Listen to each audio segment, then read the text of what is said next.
बहुत दुखद घटना है। देश में देशवासियों को जो भी मारता है उसके खिलाफ सख्त कार्रवाई होनी चाहिए।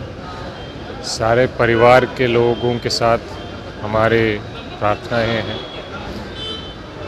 सरकार को भी सोचना चाहिए कि ऐसे कैसे होता है। ये कायराना हरकत है और ये अभी जो कश्मीर का जो विकास हो रहा है आदरणीय प्रधानमंत्री जी के नेतृत्व में जिस तरह से कश्मीर में विकास का काम हुआ है, उस विकास के काम को रोकने के लिए ऐसे लोग जो आतंकवादी लोग हैं, जो नहीं चाहते हैं कि कश्मीर का विकास हो, ऐसे लोग ये प्रयास कर रहे हैं, लेकिन उनकी मंशा कभी कामयाब नहीं होगी। और देश के प्रधानमंत्री ने काफ़ी गंभीरता से इसको लिया है और कोई भी आतंकवादी बचेंगे नहीं। बैठक भाषण के आगे जनता को सुरक्षा देने का काम करना चाहिए और मुझे नहीं लगता है कि प्रधानमंत्री उसको ठीक से कर पा रहे हैं फिलहाल। बहुत दुखद घटना है। देश में देशवासियों को जो भी मारता है उसके खिलाफ सख्त कार्रवाई होनी चाहिए। सारे परिवार के लोगों के साथ हमारे प्रार्थनाएं हैं। सरकार को भी सोचना चाहिए कि ऐसे कैसे होता है। क्लियरली कहीं न कहीं चूक हुई है।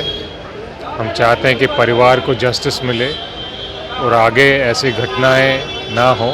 सरकार इससे ध्यान दे। प्रधानमंत्री इसको लेकर बैठक कर रहे हैं सर, तमाम चीज़ों को देखेंगे आप बैठक भाषण के आगे जनता को सुरक्षा देने का काम करना चाहिए और मुझे नहीं लगता है कि प्रधानमंत्री उसको ठीक से कर पा रहे हैं फिलहाल। प्रधानमंत्री बिहार आ रहे हैं सर, क्या कुछ कहिएगा इसको? प्रधानमंत्री जहां आके जाना चाहते हैं आके जा सकते हैं। अब बिहार में आ रहे हैं तो बिहार की जनता की तरफ से काफ़ी सवाल हैं। सबसे पहला सवाल ये है कि उन्होंने जो वादे पहले बिहार में किए हैं, जो बिहार आएंगे तो वो बताएं कि उन वादों में से कितने पूरे हुए और अगर पूरे नहीं हुए तो क्यों नहीं हुए। ये कायराना हरकत है और ये अभी जो कश्मीर का जो विकास हो रहा है आदरणीय प्रधानमंत्री जी के नेतृत्व में जिस तरह से कश्मीर में विकास का काम हुआ है, उस विकास के काम को रोकने के लिए ऐसे लोग जो आतंकवादी लोग हैं, जो नहीं चाहते हैं कि कश्मीर का विकास हो, ऐसे लोग ये प्रयास कर रहे हैं, लेकिन उनकी मंशा कभी कामयाब नहीं होगी। और देश के प्रधानमंत्री ने काफ़ी गंभीरता से इसको लिया है और कोई भी आतंकवादी बचेंगे नहीं। तो प्रधानमंत्री नरेंद्र मोदी बिहार आ रहे हैं सर, क्या कुछ कहिएगा? देखिए, बिहार के लिए उन्होंने काफ़ी काम किया है और बिहार के विकास के लिए खास करके जो जिस तरह से उन्होंने पैकेज देने का काम किया है, तो बिहार की जनता में काफ़ी उत्साह है और हम लोग सब स्वागत करते हैं। और बिहार में विपक्ष के लोग कह रहे हैं सर कि जो वादा किए हैं वो वादा पूरा कर दे, कोई नया घोषणा ना करे, केवल वादा ही पूरा कर दे जो वादा पहले किए थे। देखिए, भारतीय जनता पार्टी और स्पेशली देश के यशस्वी प्रधानमंत्री नरेंद्र मोदी जी अपने कमिटमेंट के लिए जाने जाते हैं और उन्होंने जो भी कमिटमेंट किया है पूरा किया है।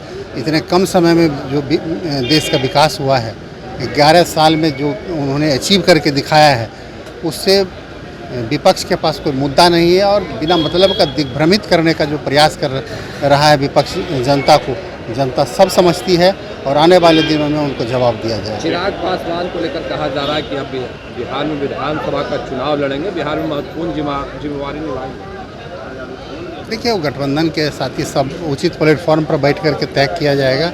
अभी कयासों का बाजार है, बहुत सारी बातें आ रही हैं, लेकिन सही प्लेटफॉर्म पर डिसीजन लिया जाएगा। बी टीम बताया जा रहा है चिराग पासवान को, प्रशांत किशोर के बी टीम है, प्रशांत किशोर के साथ मिले हुए।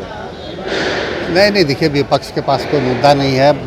एनडीए काफ़ी इंटैक्ट है और इसीलिए विपक्ष जो है हड़बड़ाया हुआ है, घबराया हुआ है और सिर्फ भ्रम और भय की राजनीति कर रहा है।